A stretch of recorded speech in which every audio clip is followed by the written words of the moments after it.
Today I'm going to be taking a look at the DJI Motion Sick bag, which stands for Badass Gimbal, and it comes in this sick bag.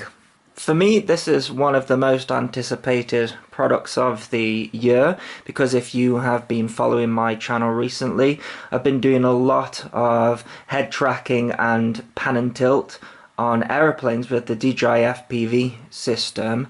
And one of the main limitations of doing this, whether it be on a fixed wing or multi-rotor, is that it's very DIY. And this product here is going to bridge the gap and make it much easier to do that sort of thing.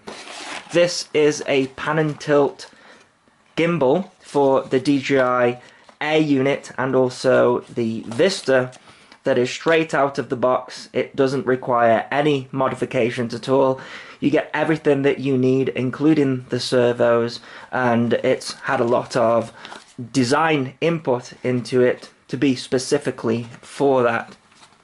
And Robert from Motion Sick RC, hence the bag, a sort of a sarcastic look on the whole VR and the head tracking FPV giving you motion sickness, which for me it doesn't, and anyone I know that has had a go of it also doesn't suffer from motion sickness from it. In fact, I suffer motion sickness terribly in a car. I can't even be a passenger in a car. I have to be the driver, and I get motion sickness, but I don't get it at all when doing VR and also FPV, but I know some people do. But I thought it's quite a funny play on that angle with Robert's channel and also his product. So let's see what we have got in this package here. First of all, we've got these instructions. We've got some information in bold here, and it's saying when you are setting this up to have your throw less than 20%. That's so that you don't stress the custom servos out. Some other details on here as well, sort of the screws and how to install it. In the box we have got some foam and mounting plates. The idea is that you will have a canopy, and if we take a look at the main mechanism itself, you can see that it is all molded plastic. These are the custom servos, and yeah, it's a complete unit here already built up pretty much.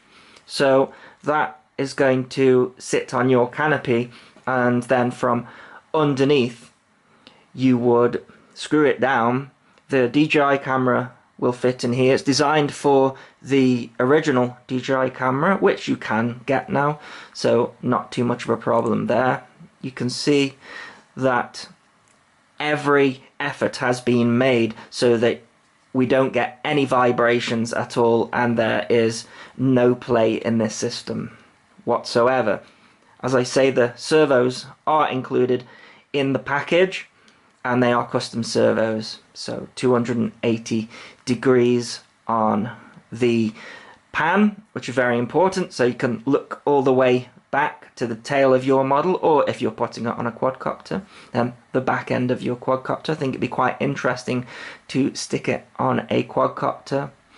The system is designed for an EDF, which requires a low profile so that you can see the cockpit, and the servo here for the pan is on top of everything, so the camera will sit there.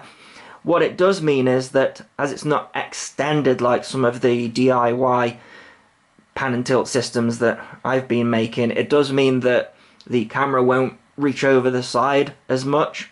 However, you know, it all depends on the type of experience you want to get out of this, and in this case the experience is to have a complete correct point of view of what the pilot would see. Plenty of mounting screws in the box, and we also have this piece of plastic here, again properly molded. This will fit an air unit and also it's got screw holes for a vista, and this will be separate to this unit here. There are some antenna holders for an air unit. My preference though is to use a vista so that it is lighter. You would perhaps have to come up with a separate mounting solution for the antenna using the vista. So I've connected everything together here. You're given these foam pads and some screws and some nuts. The idea is that that sits between your canopy. I've used all of them here just so that it sits on the table.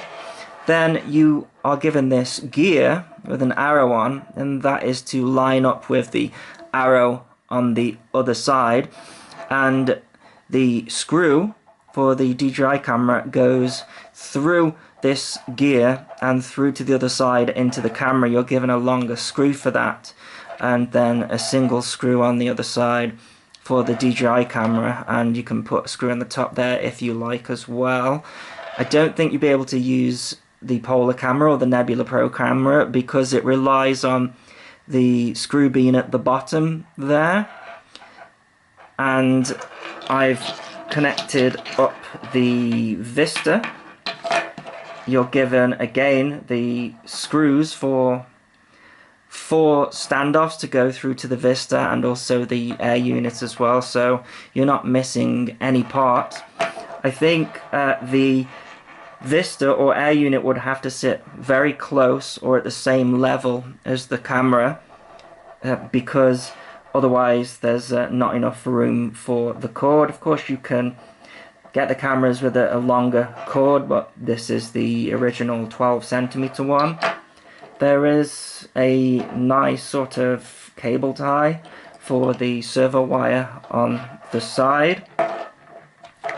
Again, there's no way for mounting the antenna on the Vista. I guess you could cable tie something to there or make your own or somehow reuse the one that is there. I guess you could mount it upside down and, you know, mount it through there. Okay, so I've got a crossfire receiver here and we've just got the 2 servos going into it at the moment, just powering it up off a single cell.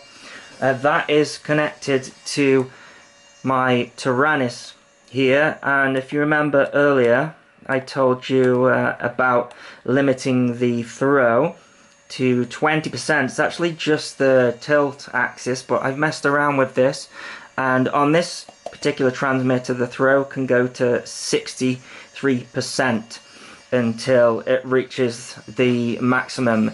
The camera lens catches on this bottom bit if you have any more than that, and then for the pan that will go to 114%, and then you get that full amount.